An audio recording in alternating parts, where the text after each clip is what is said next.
Boa noite, irmãos, irmãs, amigos, visitantes.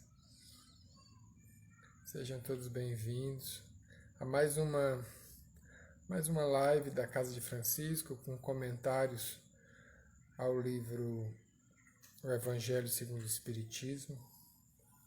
Todas as noites, às 20h30 e na sexta-feira, às 21 horas, temos sempre um trabalhador diferente fazendo esse comentário. Boa noite a todo mundo que está entrando. Hoje coube a mim, mais uma vez, fazer o comentário. E eu escolhi, para a gente comentar na noite de hoje, um trecho interessante. É o capítulo 5, item 28. Será lícito abreviar a vida de um doente que sofra sem esperança de cura? É uma questão controversa, né, que gera muitas discussões, tanto nos meios científicos como nos meios religiosos. E assim, ele começa esse trecho, o Espírito São Luís, né, que dá essa comunicação em Paris, 1860, ele começa com uma pergunta: o homem está agonizante, presa de cruéis sofrimentos. Sabe-se que seu estado é desesperador. Será lícito pouparem-se-lhe alguns instantes de angústias, apressando-lhe o fim? É uma questão. E a forma como ele coloca traz bem a dificuldade que é e a controvérsia que traz. Porque, assim, essa é que é a grande discussão nos meios científicos e religiosos. Porque, para o materialista, a eutanásia, né, é um bem. Né? Ele está olhando para o alívio do sofrimento. Né? Não está buscando fazer uma coisa ruim. Está buscando fazer uma coisa boa, ajudar. Né? Mas a questão é a visão que se tem, né, da vida após a morte. Se você é um materialista, se você tem uma percepção de que a vida é apenas nascer, crescer, envelhecer e morrer, ponto. Na hora que você morre, termina tudo. Então faz todo sentido, né, você evitar o sofrimento para o paciente e para a família, né, abreviando o sofrimento em uma semana, em um mês. Né. Mas, né, nós que somos espíritas e os religiosos em geral, que tem uma percepção da morte como uma passagem para um mundo diferente e que o corpo é apenas um instrumento temporário, mas que o verdadeiro ser é o espírito, e é um espírito, para os espíritas, né, é um espírito imortal, essa percepção é errada. Né? Essa percepção do alívio do sofrimento é uma percepção errada. Apesar do desejo do médico, do cientista, de evitar o sofrimento, né? Se a gente percebe a morte como apenas uma passagem para um mundo espiritual, o apressar dessa morte tem consequências que podem ser bem graves. Né? Se a gente for pensar assim, na coisa prática, né? Tem um senhor que está doente, que está com câncer terminal há meses e anos, e ele está sofrendo muito, está com a família no hospital. E os médicos desenganam a família e dizem: olha, ele está sofrendo, ele pode sofrer mais alguns dias, ele vai estar sofrendo muitas dores. E o próprio paciente pede para morrer porque está sofrendo muito, está sofrendo muitas dores, não consegue lidar com essas dores. Né? E aí, como lidar, né? Às vezes a família cai na besteira e diz assim: ah, tá certo, pois vamos aliviar o sofrimento dele.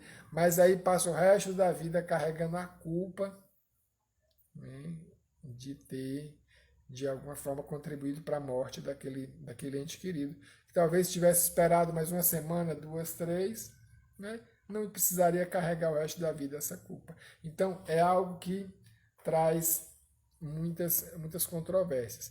Para o espírita, que vê o espírito como um ente imortal e a reencarnação como uma realidade, né? Nós encarnamos, nascemos, morremos e reencarnamos novamente, vivemos no mundo espiritual, depois reencarnamos novamente. A passagem é um momento muito importante, essa passagem da encarnação para a desencarnação é uma coisa muito importante. E assim, a gente tem que ver que por que o Espírito São Luís coloca que não é lícito abreviar. Primeiro, porque a gente não sabe, na verdade, qual é o horário natural, o tempo natural da vida. Existem casos, não são muitos, né? Mas existem casos que a pessoa está na beira da morte, está desenganado, e acontece alguma coisa e a pessoa volta a ter uma vida novamente, né? Essa extensão da encarnação, ela pode acontecer, né? O pessoal acaba chamando de milagres, né?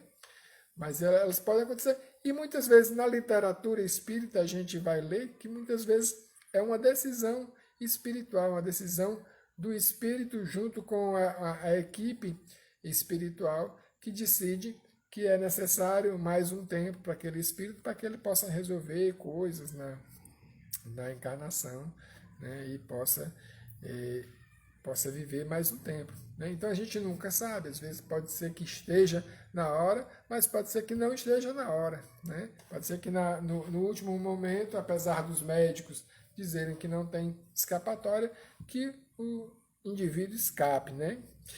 E mesmo que não escape, né, existe o sofrimento, ok. Mas esse sofrimento, a gente sabe que pode ser um sofrimento útil, pode ser um sofrimento importante, né?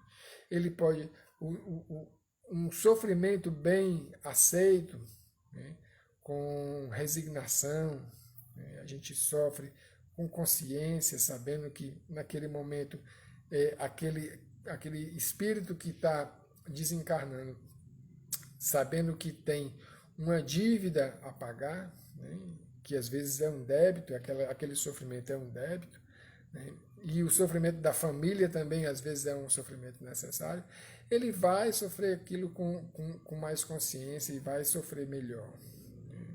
Então, essa necessidade, às vezes, do sofrimento é algo que pode ser uma realidade que a gente não tem como levar em consideração porque a gente não sabe, né? Nós que estamos aqui encarnados, a gente não sabe quais são as necessidades daquele espírito, né? Às vezes acontece de um espírito ser extremamente apegado à matéria, e às vezes ele sofre mesmo, ele tem muita dificuldade porque ele luta bastante para continuar apegado à forma material. Então, esse sofrimento, na verdade, é muito mais um apego e, às vezes, uma luta desesperada para não desencarnar.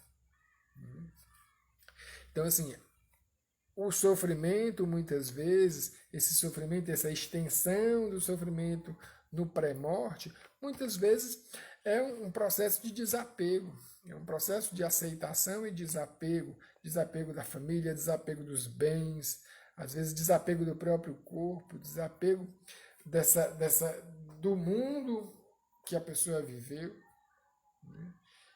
Tanto para a pessoa que está morrendo, né, como para a família. Porque a família sofre muito, né? Principalmente nessas doenças extensas e sofridas, a família sofre junto com aquele que está morrendo, né? E essa aqui é a grande dificuldade às vezes, porque o alívio do sofrimento, na grande maioria das vezes, não é realizado com o consentimento do paciente, daquele que está sendo sacrificado, né? Mas é muito mais a família que deseja parar também de sofrer, né? E aí acaba gerando um problema, né? E assim, a gente tem que ter consciência de que o espírito ele está sempre presente. Porque uma das coisas que acontece às vezes é a pessoa estar num coma, né? Um coma induzido, às vezes que coma em estado vegetativo, a pessoa passa 1 ano, 2, 3, né? Dando despesa para a família, dando trabalho, né? E a família olha assim, rapaz, não está, né? Não está mais consciente nem nada, melhor a gente deixar ele ir. E às vezes esse deixar ele ir é muito mais uma necessidade da família do que a necessidade do espírito. Porque o espírito está presente, apesar de desacordado o corpo, o espírito está sempre presente, o espírito está sempre observando e está sempre aprendendo. Seja qual for a necessidade que ele tenha daquela situação, né? Daquela situação dolorosa, né? Ele está sempre aprendendo, ele está sempre observando. Né? E a gente sabe também pela literatura espírita que existe uma equipe espiritual, existem os espíritos que estão ao redor daquela situação, que sabem o tempo certo, existe um planejamento, existe toda uma necessidade que é levada em consideração para o espírito e para o espírito da família. Essa consideração que é feita pelos espíritos que são a equipe que toma conta daquela situação, ela é muito mais sábia do que a gente que está aqui do lado de cá e que só vê essas necessidades imediatas. Né? Então, assim, a gente tem que levar em consideração tudo isso. E é uma coisa muito importante a gente levar em consideração a responsabilidade que pesa nos ombros de uma família que decide, junto com o médico. O médico, na maioria das vezes, é um responsável que não tem, como eu vou dizer assim, não tem proximidade com a família. Então, para ele, é apenas mais um paciente. Mas a família assume uma responsabilidade muito pesada quando autoriza, para evitar o sofrimento, autoriza que o paciente seja, às vezes, desligado de uma máquina, ou que seja dado algum tipo de medicação que vá aliviar, entre aspas, né, o sofrimento, desencarnando o paciente. Porque vai passar o resto da vida pensando, e se eu não tivesse autorizado, será que ele não sairia daquela situação? Se eu não tivesse autorizado, será que daqui a uma semana depois, ou um dia depois, ele não poderia desencarnar de uma forma natural? E aí a família carrega a vida toda, carrega o resto da vida, aquela responsabilidade de ter gerado, de alguma forma, uma morte de um ente amado e querido. Né? Então, todas essas coisas é muito importante a gente levar em consideração. E eu sei que assim, a gente está falando aqui é muito teórico, né? Uma coisa é a gente saber na teoria, outra coisa é a gente saber na prática. Né? Na hora que a coisa está na dificuldade, às vezes o desespero leva as pessoas a tomar atitudes erradas. Mas é muito importante a gente ter consciência de que a gente não tem direito de escolher esse tipo de atitude, porque a gente não sabe, a gente não tem consciência, a gente não tem como saber quais são as reais necessidades daquele espírito, qual é o real aprendizado que ele está ali precisando viver naquele momento, e a família também. Né? Espero que possa ter sido de alguma utilidade para vocês essas observações. E eu quero oferecer um grande beijo, um grande abraço para todos. Tchau, um abraço, beijo para todos.